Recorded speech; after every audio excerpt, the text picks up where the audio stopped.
Era una fría noche de octubre en Poughkeepsie, Nueva York. Jeff Fassett, un policía local, libraba aquella noche y estaba en casa viendo la televisión con sus dos hijos. Su mujer Susan estaba en la iglesia ensayando con el coro.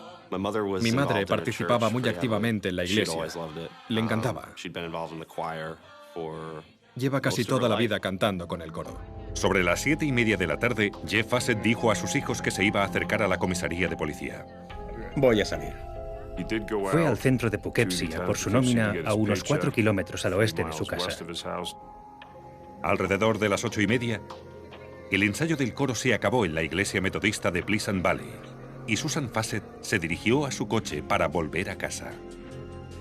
Entonces se oyeron los disparos.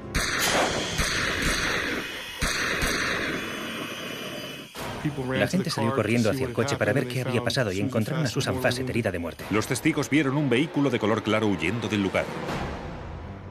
Nadie vio el conductor, ni siquiera cuánta gente iba en el coche. En busca de sospechosos, la policía inmediatamente se dirigió al marido de Susan, Jeff.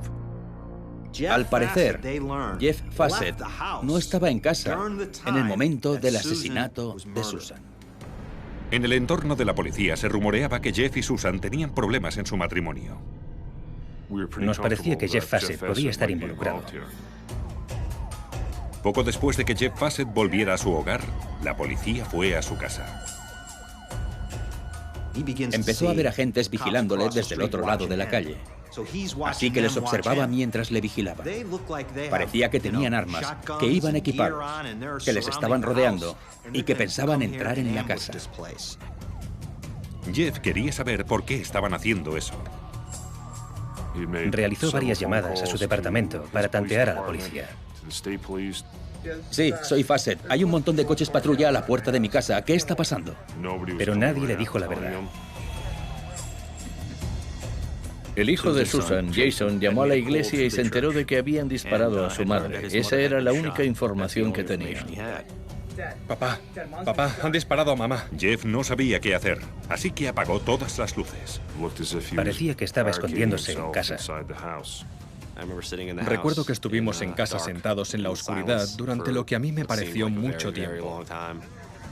No sabían lo que el padre iba a hacer, porque cuando un hombre mata a su mujer, los hijos suelen ser los siguientes y luego suele suicidarse.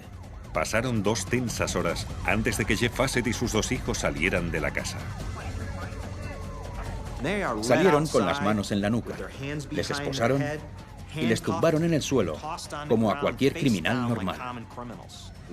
Quería saber qué le había pasado a mi madre, porque según me habían dicho, había recibido un disparo, y de repente estábamos todos detenidos.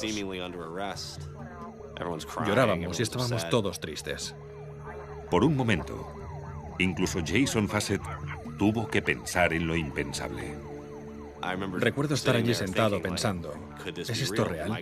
¿Tendré que llegar a aceptar que mi padre ha hecho esto? El asesinato de Susan Fassett parecía perpetrado por un profesional. Al parecer, el asesino la había estado esperando.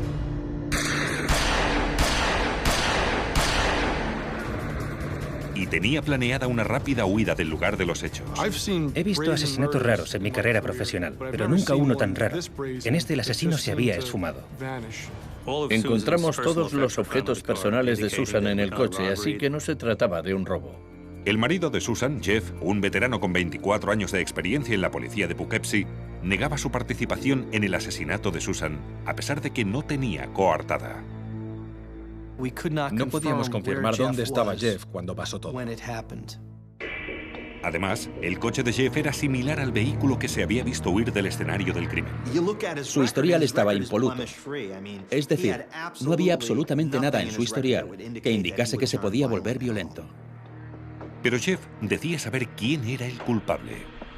A mí incluso llegó a decirme que le podíamos poner un foco, que le daba igual lo que le hiciéramos, pero que cuando acabásemos con él fuéramos a ver a Fred Andros, porque era él quien estaba detrás de esto. Fred Andros era un empresario de Poughkeepsie y un hombre con muy mala reputación. La gente nos decía que era odioso. Fred Andros era un egocéntrico y un capullo asqueroso. Fred Andros y Susan Fassett Al parecer, se conocieron un día en el ayuntamiento e iniciaron una relación. Un mes antes del asesinato, Jeff Fassett se enteró de que su mujer, Susan, tenía un affair con Fred Andros. Un affair que había durado 3 años. Jeff puso una especie de dispositivo de grabación en el teléfono sin que ella lo supiera, y así descubrió que recibía llamadas de Fred Andros y que ella también le llamaba. Cuando Jeff Fassett le comentó a su mujer que sabía lo de su aventura, Susan le prometió que le pondría fin. Las cosas no iban bien, pero un día vinieron y nos dijeron que iban a trabajar en su relación e iban a arreglar las cosas. La policía no sabía si Fred Andros se había enfadado cuando Susan había acabado con su relación. No obstante, Fred Andros tenía una coartada para la noche del asesinato de Susan. Aquella noche, Andros y su mujer tenían una cena con amigos en casa. La coartada que les dio Fred, lo de que había cenado con otro agente, fue corroborado por el propio agente de policía y por su mujer. Así que estaba en casa y no en el lugar de los hechos. Fred Andros estaba abatido y triste. Quería saber y creo que preguntaba cosas como ¿quién puede hacer algo así? Se preocupaba por ella. En la autopsia, el forense sacó 5 balas del cuerpo de Susan.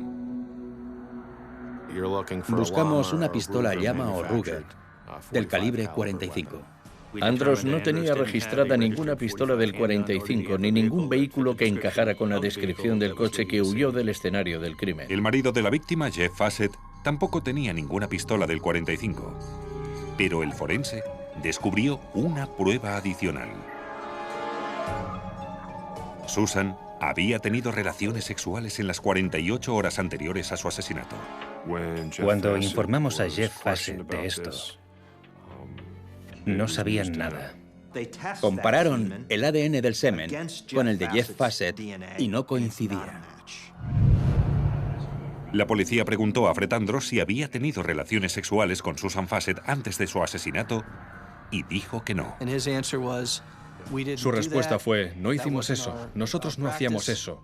No hice eso con ella antes de su muerte, porque no lo hacíamos nunca y aunque quisiera, no podía. Andros explicó por qué no podía mantener relaciones sexuales. Fred nos dijo que no podía mantener relaciones sexuales debido a la medicación que tomaba. Fred dijo que era impotente, pero lo descartamos porque tras diversas entrevistas con varias prostitutas de la zona, supimos que era mentira. Tenía relaciones con prostitutas todos los días. Su mujer me había confirmado que no tenía encuentros sexuales con ella, pero sí tenía relaciones con prostitutas todos los días. Cuando se le pidió una muestra de ADN, Andros se negó. No tenían ninguna razón legal para pedirle una muestra de ADN a Fred Andros. Para eso hay que tener pruebas, y no las tenían. Era difícil conseguir una orden judicial diciéndole a un juez que Andros tenía coartada y no tenía un arma como la que se usó en el crimen ni un coche como el del asesinato. Eso te aleja del sospechoso principal. Si Susan Fassett no tenía relaciones sexuales con su marido ni con Fred Andros, entonces tenía otro affair con otra persona. Esto aportaba muchos sospechosos nuevos a la investigación. La autopsia de Susan Fassett reveló que había tenido relaciones sexuales en los 2 días anteriores a su asesinato, y el ADN de aquel encuentro sexual no coincidía con el de su marido, Jeff. ¿Pero a quién pertenecía? Su antiguo amante, Fred Andros, negaba haber mantenido relaciones con ella, aunque se negaba a donar una muestra de ADN. Sabíamos que no había sido con Jeff, y pensábamos que tenía que haber sido con Fred. ¿Con quién si no? Porque no sabíamos de nadie más relacionado con Susan o que pudiera haber tenido relaciones sexuales con ella unos días antes del asesinato. Así que el detective Art Boyko llamó a Andros y le tendió una trampa. Le dije que llevaría algo de comer y me dijo que le parecía buena idea. Le llevé una hamburguesa, patatas fritas y una bebida, y en cuanto nos metimos en el coche y empezamos a hablar, le dije, aquí tienes la comida, Fred, toma tu bebida, tu hamburguesa, tus patatas fritas. Pero Andros dijo que no tenía hambre y no tocó nada. Era hora de comer. El sol entraba por las ventanillas del coche. Llevaba una chaqueta de franela y yo puse la calefacción con la esperanza de que sudara un poco. Cada vez hacía más calor en el coche. pero Andros seguía sin tocar nada. Subí la calefacción un poco más, así que se decidió a beber un poco, y en cuanto dio un trago con aquella pajita, supe que tenía lo que quería. Básicamente, lo que hizo Fred fue entregar su ADN. Las pruebas confirmaron que el ADN de Fred Andros coincidía con el que se había recogido durante la autopsia de Susan. 48 horas antes de su muerte había tenido relaciones con ella. Nos había dicho que llevaba un mes sin verla. Era mentira, fue como una explosión. Era algo que Fred había escondido deliberadamente y queríamos saber por qué. Cuando le presentaron las pruebas forenses, Andros no tuvo más opción que admitir la verdad. Sin embargo, dijo que lo había hecho para proteger a la persona culpable. Durante ese interrogatorio, después de un tiempo, Fred Andros ofreció el nombre de Dawn Silvernail como posible asesina. Dawn Silvernail era una funcionaria de 50 años sin antecedentes criminales, casada y con un hijo mayor. Era una buena ama de casa con estudios universitarios.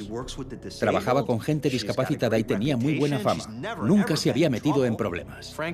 La verdad es que pensé que no tenía sentido. De nuevo, otra mentira. Pensé que iríamos a por una pobre mujer que había tenido la mala suerte de conocer a Fred Andros en algún momento de su vida y que íbamos a tener que preguntarle, por cierto, ¿has matado a Susan Fassett? Seguro que nos iba a mirar como si estuviéramos locos. No me habría extrañado que hubiera llamado a la policía al vernos llegar. Andros contó a la policía que tenía un affair con Dawn Silvernail a la vez que tenía otro con Susan Fassett. De hecho, dijo que los tres habían tenido 5 o 6 encuentros sexuales juntos. Le dije que yo no había hecho eso nunca. Pero cuando llegué a la casa, ella estaba allí. Él me la presentó. Hablamos un rato y luego subimos a la habitación, donde hicimos un trío que duró una media hora. Fred grababa a Susan y a Dawn practicando sexo, y luego Fred hacía un trío con ellas. Fred Andros sospechaba que Dawn Silvernail y Susan Fassett habían empezado a quedar a solas y que quizá tuvieron una pelea de pareja. Dawn lo negó. Nunca tuve contacto con Susan Fassett. Solo nos veíamos cuando Fred nos llamaba. Él organizaba todo, quedábamos en su casa y con él. Nunca quedé con Susan a solas, nunca. Dawn también negó su participación en el asesinato de Susan y afirmaba que no tenía motivos para hacerle daño. Estaba tan tranquila, era tan simpática y cooperaba tanto que pensamos que igual no estaba involucrada en todo aquello. Durante la investigación, se descubrió que Dawn tenía un arma del calibre 45, como la que se utilizó en el asesinato de Susan. Además tenía un vehículo a su nombre que coincidía con la descripción del coche que había huido del lugar de los hechos. Sin embargo, las pruebas balísticas revelaron que su arma no producía en las balas las mismas estrías que tenían las del asesinato. Parecía que el arma había sido manipulada. Hasta aquel momento de mi carrera profesional, nunca había visto eso, un cañón al que le habían quitado el estriado. No se podía comparar con ninguno de los proyectiles que habíamos encontrado en el escenario del crimen. Aunque Fred o Dawn Silvernail estuvieran involucrados en el asesinato de Susan Fassett, la policía no tenía pruebas que lo demostraran.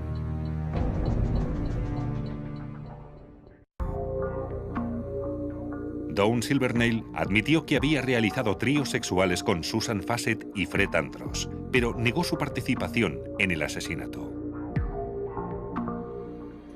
El arma del 45 que poseía Dawn no disparaba proyectiles como los que se usaron en el asesinato de Susan. Pero sus vecinos dieron información interesante a la policía. Dijeron que Dawn y su marido practicaban a menudo con sus armas en la zona trasera de su propiedad y utilizaban los árboles como dianas. Entonces, los investigadores se dirigieron rápidamente a la zona en busca de balas. Tuvimos que retroceder en el tiempo y buscar una bala que hubiera pasado por el cañón antes de que lo destruyeran. Recogieron docenas de balas dañadas. Una de ellas tenía estrías muy obvias en la zona inferior. Pude relacionarla con los proyectiles del homicidio de Susan Fassett y llegué a la conclusión de que la Ruger del 45 de Dawn Silvernail se utilizó en este caso.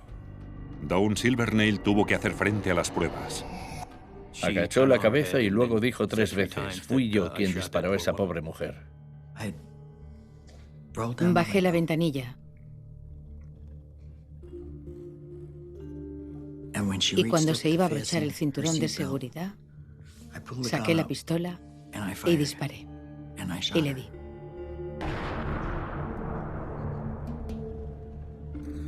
¿Pero por qué? Dawn dijo que Fred Andros quería vengarse de Susan por haber acabado con su relación. Fred tenía mucho ego y nadie podía decirle que no. Nadie podía dejar a Fred. ¿Y por qué Dawn Silvernail se prestó a hacer aquello? Dawn dice que Andros le había dejado más de $15.000 durante los 20 años que hacía que se conocían. Así que a cambio del dinero, Andros le pidió que matara a Susan. De esa forma, le perdonaría la deuda. Andros le dijo que no tenía más opción. Amenazó a mi familia y me dijo que si no me hacía cargo de Susan por él, le pasaría algo grave a una persona a la que yo quería mucho. Para averiguar si la versión de Dawn Silvernail era verdad, los investigadores utilizaron una innovadora herramienta denominada WebTAS. WebTAS es el acrónimo en inglés de Sistema de Análisis Temporal para la Red y es un sistema desarrollado para el Departamento de Defensa para ofrecer análisis de información sobre sus diferentes bases de datos. WebTAS coteja información de los teléfonos móviles, los buscas, los emails y los abonos para el telepeaje. Los investigadores compararon los datos de los 3 principales protagonistas del caso: Susan Fassett, Dawn Silvernail y Fred Andros. La mayoría de las comunicaciones se producían entre Fred y Dawn, y eso nos indicó que, de hecho, Fred estaba no solo planeando algo, sino que estaba preparando una conspiración. Las pruebas corroboraban la historia de Dawn. Los datos indicaban que unos 15 o 20 minutos después de asesinar a Susan,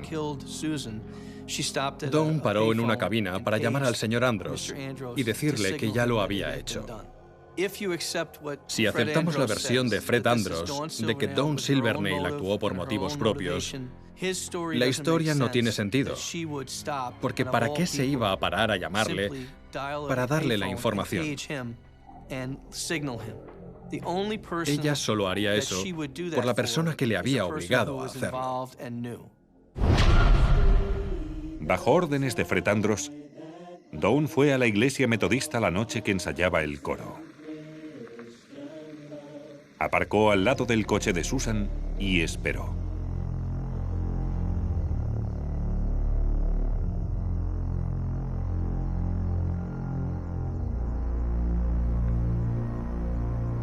Cuando Susan se metió en su coche para irse a casa, Dawn realizó 5 disparos. Y se fue a toda prisa.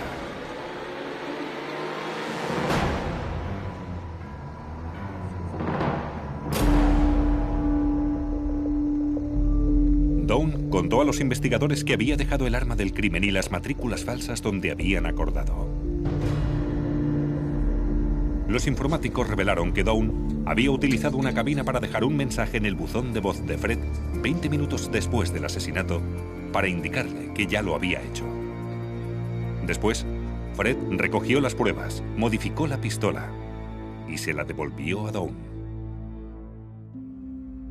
Nadie sabe por qué Susan Fassett había tenido un encuentro con Fred Andros poco antes de su muerte. Lo que deducimos de ello es que el comportamiento de Fred Andros fue abominable. Miró a Susan a los ojos, sabiendo que en 48 horas iba a estar muerta. Y eso dice mucho de Fred Andros. Era un cerdo y muy diabólico. Si existe el síndrome de Napoleón, él lo tenía. Cuando la policía fue a detener a Fred Andros, él ya les estaba esperando. Cuando llegaron a su casa, al subir por las escaleras, oyeron un disparo. Pero Fred sobrevivió tras dispararse en la cara. Yo creo que no fue capaz de hacerlo. Solo se deformó la cara. Y encima le detuvieron. Y le juzgaron. Fred Andros fue acusado y declarado culpable de asesinato en segundo grado y de conspiración. Le sentenciaron a 25 años de cárcel.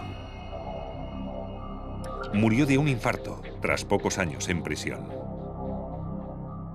Fue muy apropiado que muriera en la cárcel y que ahora se pudra en el infierno. Dawn Silvernail fue acusada y declarada culpable de asesinato en segundo grado y sentenciada a un mínimo de 18 años de cárcel. Fue ingenua, inocente, se lo tragó, se lo creyó todo y ha acabado siendo una asesina. La condenaron por asesina. A mí me da miedo. La gente me mira como si fuera un monstruo, y puede que lo sea, no lo sé, quizá lo soy. Pero soy un monstruo lleno de remordimiento y dolor por la gente a la que hice daño cuando permití que ese hombre me manipulara para hacer lo que hice. Todo el mundo participó, se siguieron todas las pistas con gran tenacidad y cada una de las pruebas se recogió y se analizó. Por eso es genial que al final encajen todas las piezas del puzzle.